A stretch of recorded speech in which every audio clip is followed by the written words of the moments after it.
हरे कृष्णा, राधे राधे।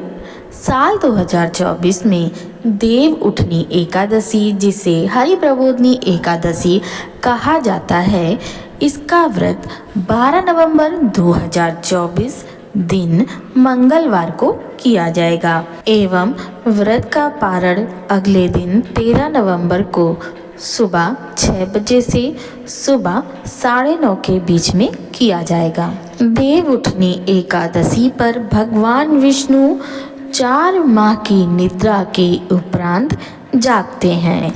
इस तिथि से सभी शुभ एवं मांगलिक कार्य शुरू हो जाते हैं। तो आइए श्रवण करते हैं स्कंद पुराण में वर्णित देव उठनी एकादशी की व्रत कथा एवं उसका महात्म्य। नमामि भक्त वत्सलं कृपालुशील कोमलं भजामि ते पदाम्बुजम् अकामिनां स्वदामदं निकाम श्याम सुंदरम भवाम्बुनाथ मंदरम प्रफुल्ल कंजलोचनम मदादि दोष मोचनम। श्री गणेशाय नमः। श्री गुरुभ्यो नमः। श्री गोविंदाय नमः। एक बार ब्रह्मदेव देवर्षि नारद को कहने लगे, हे ऋषिवर, सभी को पुण्य, आनंद और मोक्ष प्रदान करने वाली देवोत्थान एकादशी के बारे में मैं तुम्हें कहता हूँ। कार्तिक मास के शुक्ल पक्ष में यह एकादशी आती है। इस एकादशी के पालन से मिलने वाला पुण्य सहस्त्र अश्वमेध यज्ञ या 100 राष्ट्रीय यज्ञ करके मिलने वाले पुण्य से भी कई गुना अधिक है। यह सुनने के पश्चात नारद जी ने पूछा, हे पिताश्री, एक समय खाना खाने से अथवा पूर्ण उपवास करके प्राप्त होने वाले फल के विषय में कृपया आप बताइए।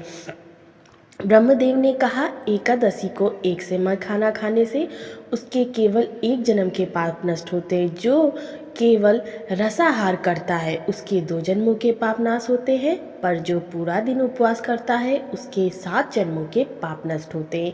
हे पुत्र, देवोत्थान एकादशी के पालन से त्रिभुवन में अनिश्चित ना मिलने वाला और बहुत ही दुर्लभ ऐसा पुण्य प्राप्त होता है। मंदार पर्वत के समान पाप भी इस व्रत के प्रभाव से नष्ट हो जाते हैं। इस दिन के पुण्य की तुलना सिर्फ सुमेरु पर्वत से ही की जा सकती है। जो विष्णु की भक्ति नहीं करते पर स्त्री भोग करते हैं, नास्तिक हैं, वेदों का अपमान करते हैं, जो मूर्ख हैं, उनके लिए धार्मिक तत्व का प्रश्न ही नहीं आता। इसलिए किसी को भी पाप नहीं करना चाहिए, सिर्फ पुण्य कर्म ही करने चाहिए। पुण्य कर्मों में लगने से धार्मिक तत्वों का नाश नहीं होता।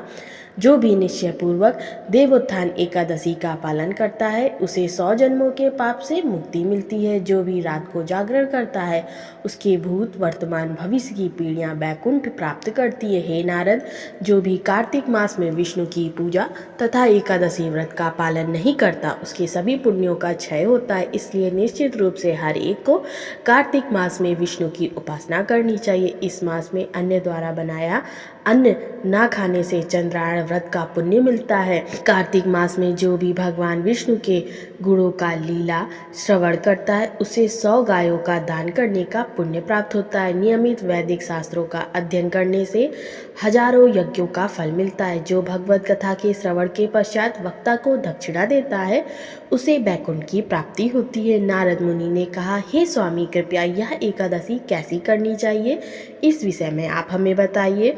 पितामह ब्रह्मदेव ने कहा, हे द्विजश्रेष्ठ, प्रातःकाल स्नान के पश्चात भगवान केशव की उपासना करें। इस तरह व्रत धारण करें कि हे अरविंदाक्ष, एकादशी को मैं अन्न ग्रहण नहीं करूँगा, केवल द्वादशी को ही अन्न ग्रहण करूँगा।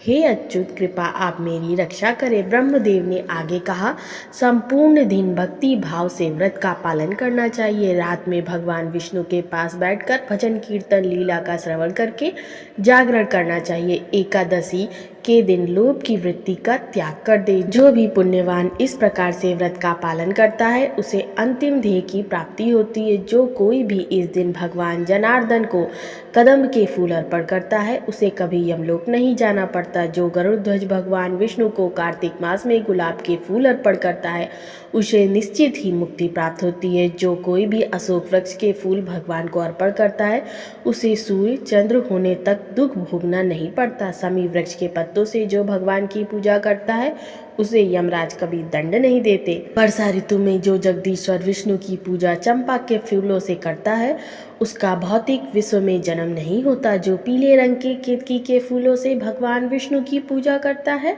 वह करोड़ों जन्म में किए हुए पापों से मुक्त होता है।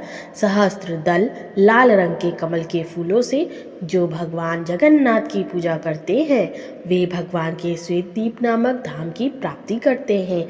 हे द्विजश्रेष्ठ, एकादशी के रात को जागरण करना चाहिए। द्वादशी के दिन विष्णु भगवान की पूजा करके ब्राह्मणों को भोजन खिलाकर व्रत का पारण करना चाहिए। अपनी क्षमता के अनुसार आध्यात्मिक गुरु की पूजा करके उन्हें योग्य दक्षिणा देनी चाहिए। इससे भगवान अति प्रसन्न होते हैं।